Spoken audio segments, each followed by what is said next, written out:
Welcome to the Human Reboot with me, Emma Last. We have uplifting, inspiring, and diverse reboot stories from people sharing the courageous, honest, authentic, and sometimes difficult life lessons. The Human Reboot will provide proven mentally flourishing formulas and practical tips to help you to live life to the full, giving you direction and hope. Make your mental fitness and well-being a daily priority. Learn to pause so that you can get clear and perform at your best. Switch off to switch on. It's time for your Human Reboot.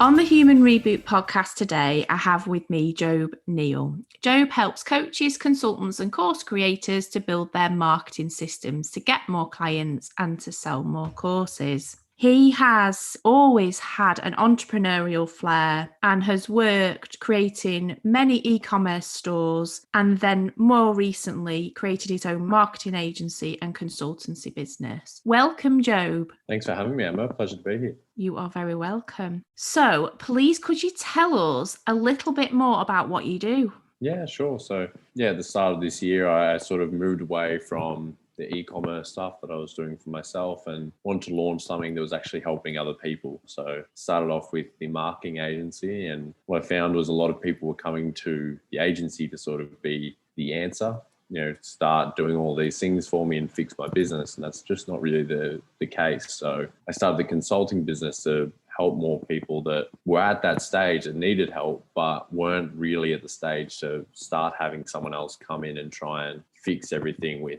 ads and funnels and all those things. So that's where we're at the moment. And you're on the Human Reboot podcast today because you have your own reboot story. Yes, yeah, absolutely. So when I first got out of school, there was a lot of pull towards gambling for me, and probably started off from being in an all-boy Catholic school. It seems to be the trend that I see everywhere. That's sort of the thing, always has been. My dad had the same sort of thing. It's just how, I suppose, boys connect when they grow up together. As soon as you turn 18, or if you can get a fake account, you download one of the betting apps, and that's what everyone's looking at, at lunchtime and throughout school. And I was never really drawn to, horses or any of those sort of like gambling things, whether it was sports but when we got out of school and I turned 18, I was fairly attracted to poker. So as soon as I was able to, I started getting onto online poker. And for me, that was the dark time for me. That was probably the point before the reboot, you might say. When you say that you kind of got to kind of a dark point, how did you get to that point? I think how it starts off for, I think, most addicts with anything is that you start finding that you're hiding a lot of things from other people. I never really shared with anyone that I was playing poker online.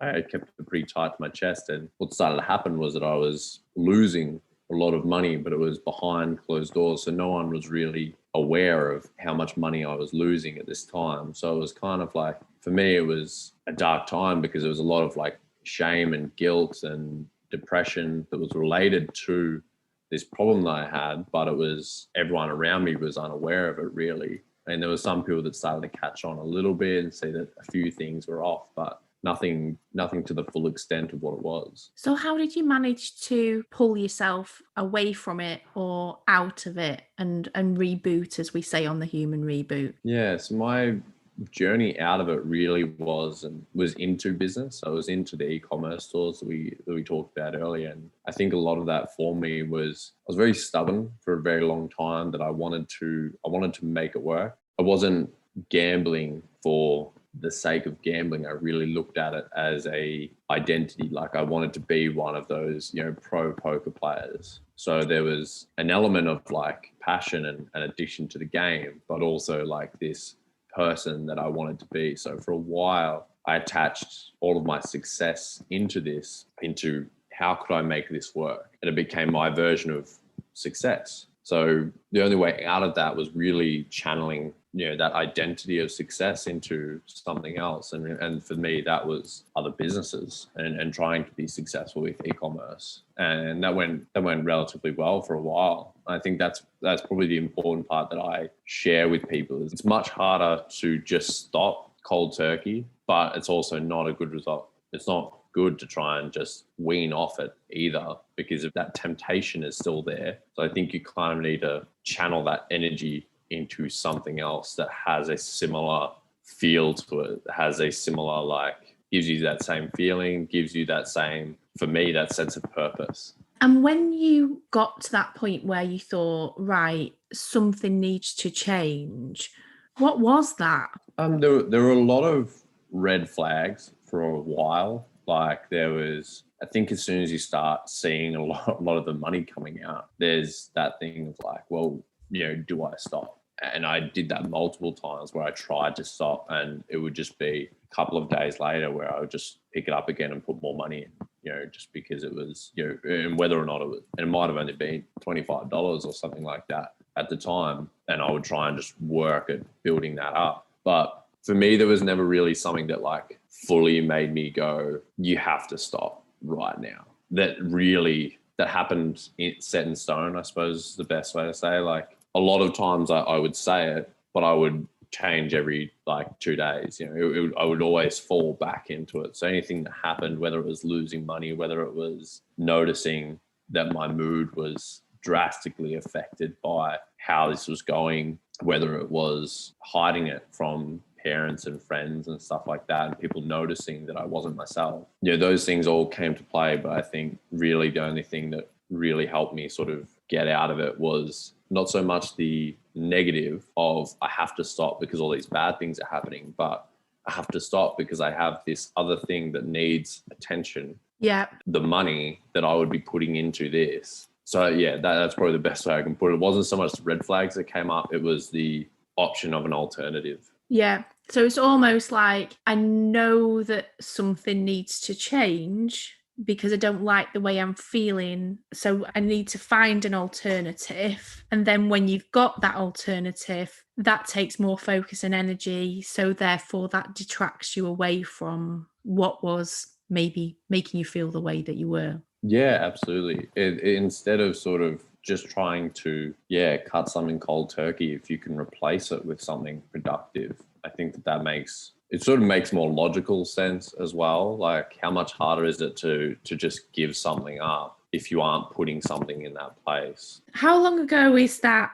kind of since that happened? Since the last time that I would have put money online, that would have been, I think, like 2 years ago now, or maybe even 3 years ago. It's hard now with COVID and everything. I'm sort of lost for time, but I believe it would have been 2 to 3 years ago. Ever had any temptation to go back there? Yeah, at times, but not as much pull as it used to have when I would try to just stop. I think the times that I've thought about going back are definitely times when I've been in a bad place or things have been hard. But I think it was easier to spot when there was a lot of time in between having not done it. For me, stopping wasn't hard because I focused everything into, business and trying to make that successful. And then I think maybe a year or a year and a half later, there were some temptations to go back when a few of our stores sort of started dipping and when we had to look at doing some other things. So really, it was fairly easy though at the time to look at it and go, okay, I know that this is a temptation because of this. Like, this isn't going well. So there's like that, want to make myself feel better, go to this place where, it'll make me feel better. But it's like a short-term hit, isn't it? Because it's like, I suppose that there's also, it'll make me feel better, but there's also those feelings of guilt and everything else that you felt associated with it, and those lows as well. So I suppose it's trying to remember those lows as well as the highs, isn't it? To try and kind of associate those memories to, that it's not a place that you want to go back to, and the place that you want to be in is where your version of success is completely different to what it was before. I think that's really interesting, isn't it, though, from a male perspective,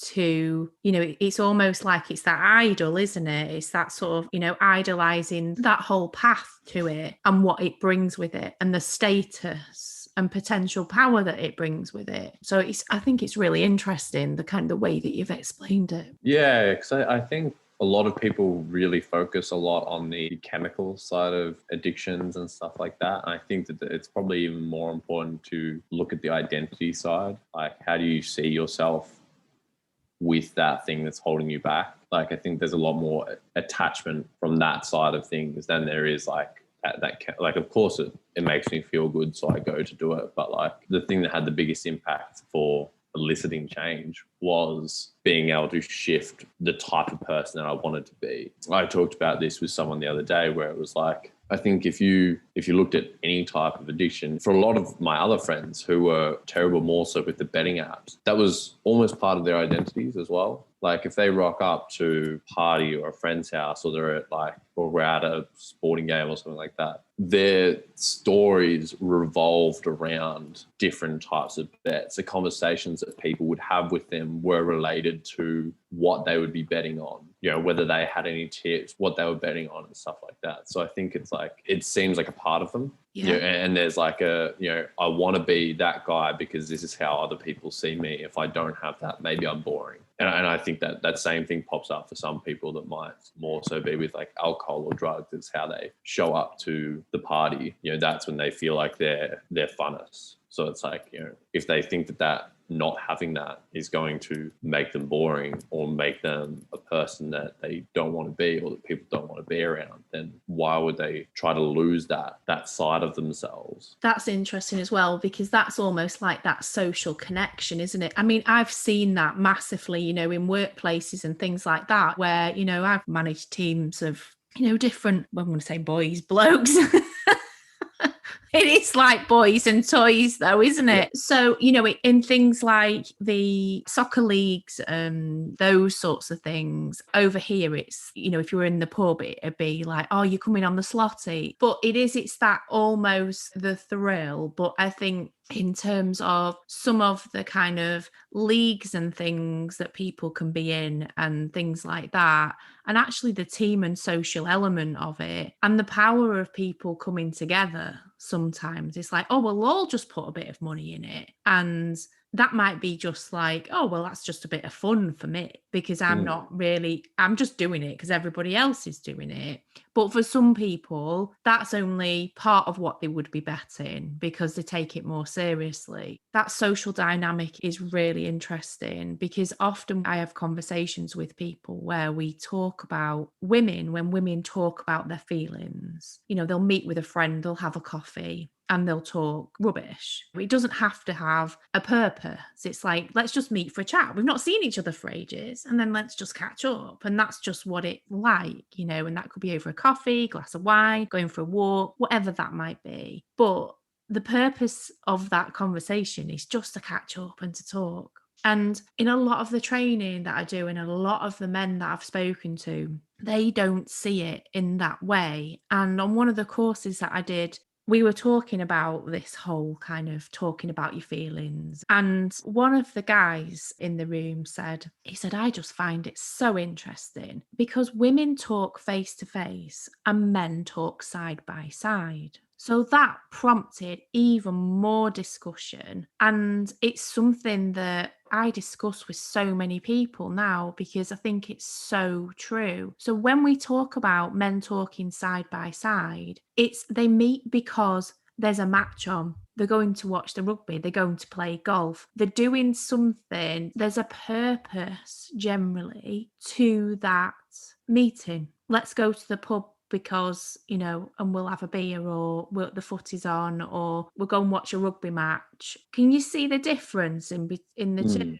Yeah, absolutely. I've definitely noticed that for sure. I mean, even before COVID, how often did you ever have like guys that would go for walks together? And now, and over here, that's been like regular. Like, it's just not as odd for that to happen. And we thought, like, when would we have ever done this if this wasn't like one of the only options that we had to catch up? But that's fairly regular for women.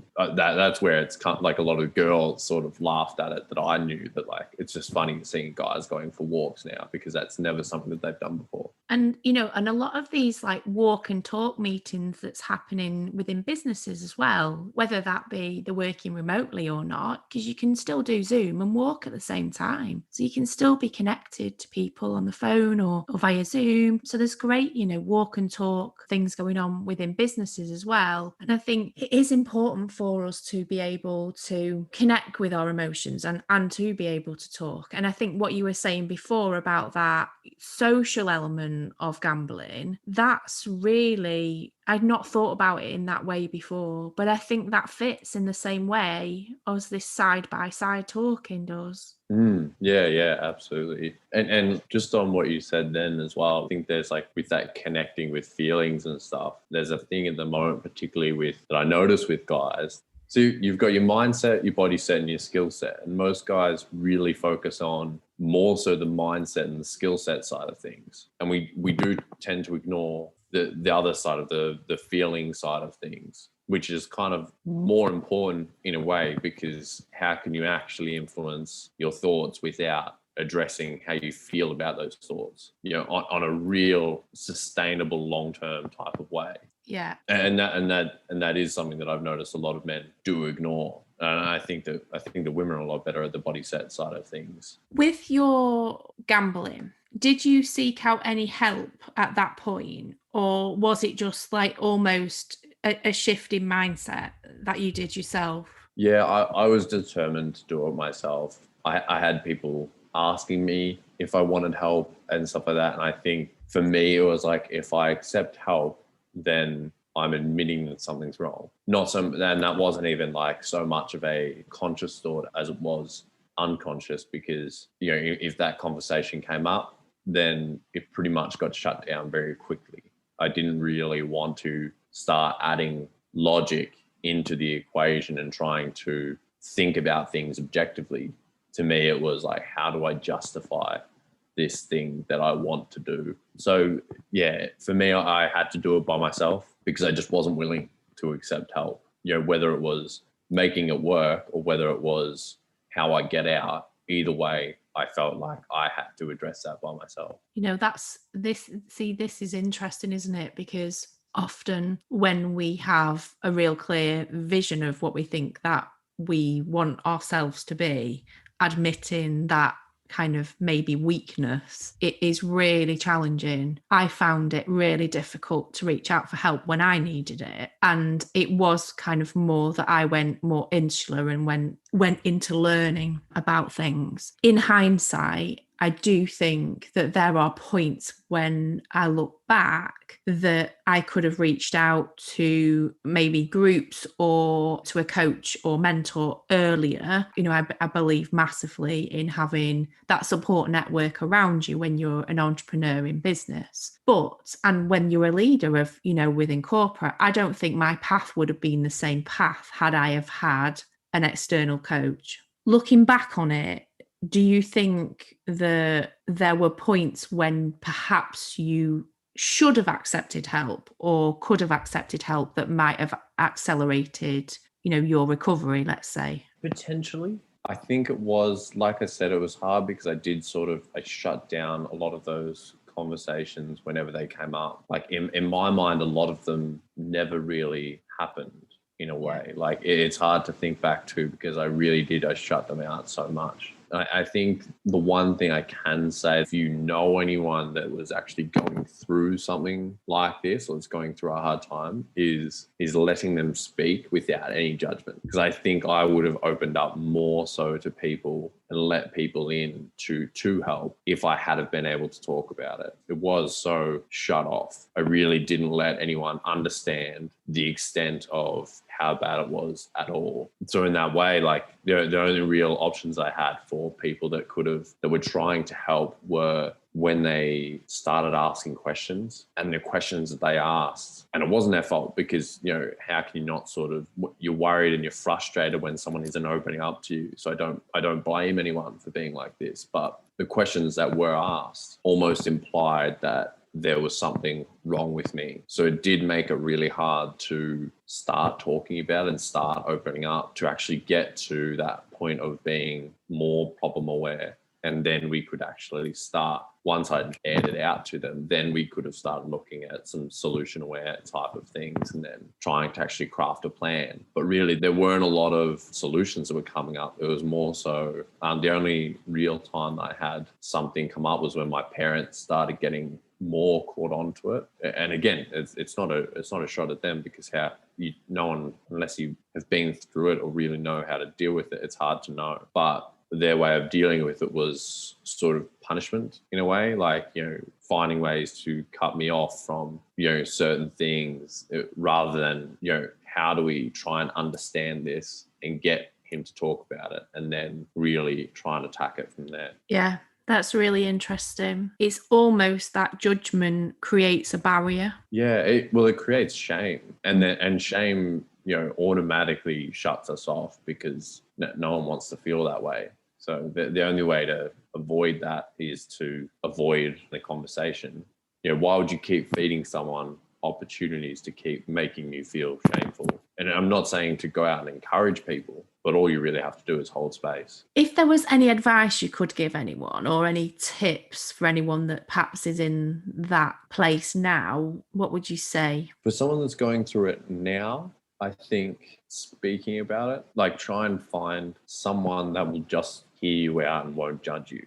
Because being able to speak about it out loud and to someone else will help more than any other tip that I think I could give. There's no sort of hack to it. I think it's literally just, once it's out in the open, then there's space to start crafting a plan to help yourself. And nothing can really, you can't craft the plan. If you're trying to craft the plan by yourself and always have to deal with it, then it's coming from a biased mind. And in that way, something bad has to happen. So you kind of have to allow other people in to be able to start getting to that place, and try and channel it into something else. If you're starting to get to the end of it, then you have to replace that shame with ownership. And this is pretty much a clear example. Like, my ability to talk about it now publicly without any shame sort of takes the power out of that whole thing, and that has to be the next step, I think, is owning that it happened. And you almost, in that way, have to look at all the positives that came from the consequences of that negative situation. Yeah, that it doesn't define you. Yeah, absolutely. And in a way, like, how can it define you in a good way though, as well? Like we can try and avoid all these things, and it's hard because I suppose you want to define yourself by good events and not define yourself by bad ones. But we're defined by everything in a way. You just have to find a good frame for that. You might not be able to see it right now, because it's kind of like, putting your hand to your face and all you can see is a few of the lines and stuff like that. And it's not really until you take your hand away that you can see your whole arm. So I think it's just looking at it with perspective. Just one question on this before we start to move on to more about you and what you're doing now. A lot of people think that, like gambling, alcohol, drugs are often used as a coping mechanism. Would you kind of agree with that or disagree with it? I would agree, but I think that for me, it was something that I liked to do to make myself feel better. But it was also part of something larger as well. I think with that whole identity thing, I think that it becomes more than just something that you're using to cope with. It's kind of more so falling into a place of comfortability, I suppose. So I don't think that it isn't, and it isn't completely. Yeah, it's more about redefining who you are, who you want to be, and creating the vision of the life that you want to live. And that's so interesting, because when we look at even healthy boundaries in business, it's almost like we all often have to take moments where we redefine the vision of the life that we want to live. And actually, who do we want to be in that vision? Yeah, absolutely. And that's probably even a big part as well. It's just as much who you look up to, and who, as much as it is who you want to be in that time as well. A lot of the, if you look at more of the party style of things, for me, it was looking up to these people on all these poker pros on YouTube and stuff like that.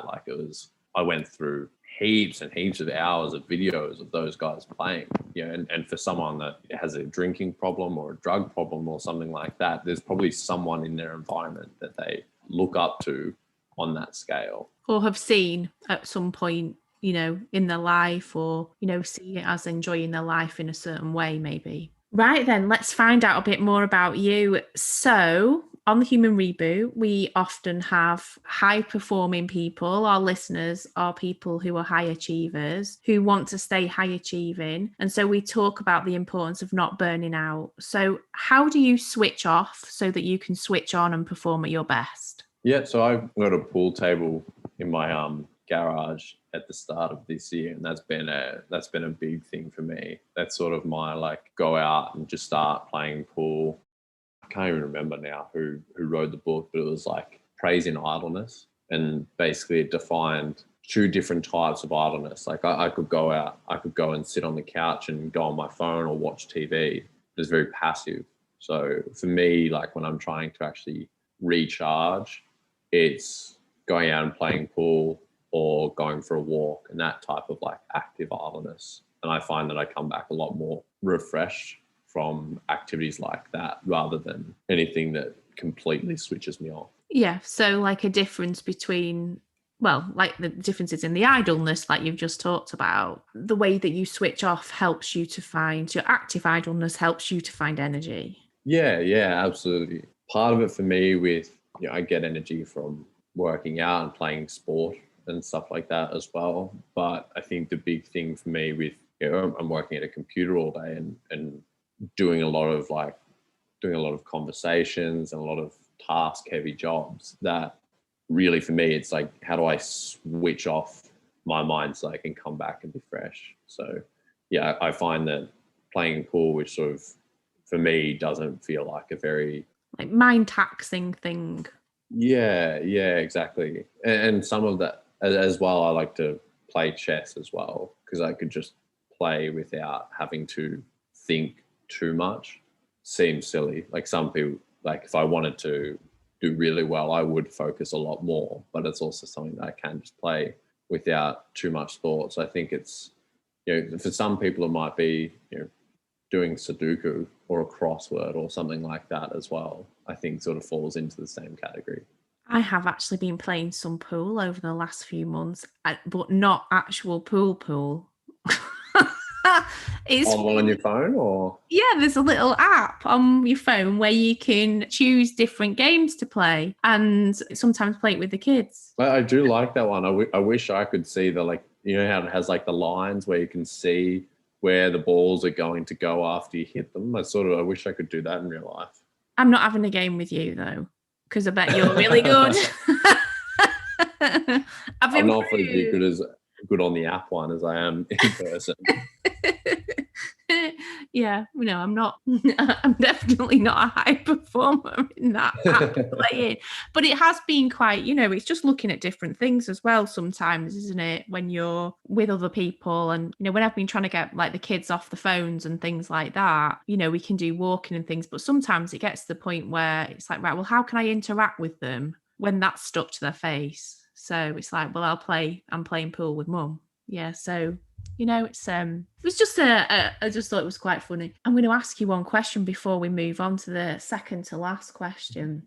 Would you say that you're pretty competitive? Oh yeah, for sure. And that probably played into the whole thing as well.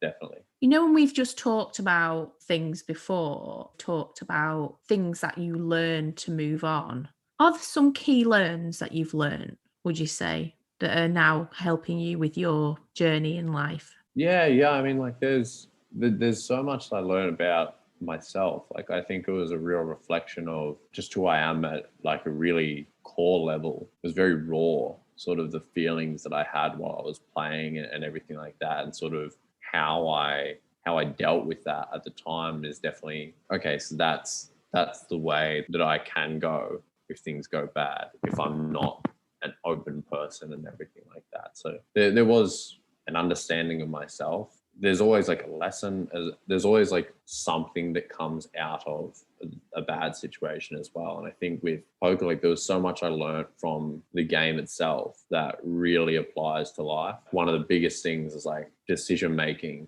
in terms of like the long-term strategy and consistently making decisions like that, rather than trying to make decisions that feel good instantly type of thing. It's been a lot easier to get on. Like I've had some people say that like sales calls are extremely difficult when you first start out, but for me it wasn't difficult at all, because I'd already sort of been in that like high roller, for want of a better phrase, world, playing with money in a way. So like, you know, getting on a sales call wasn't confronting because I just looked at it as a game.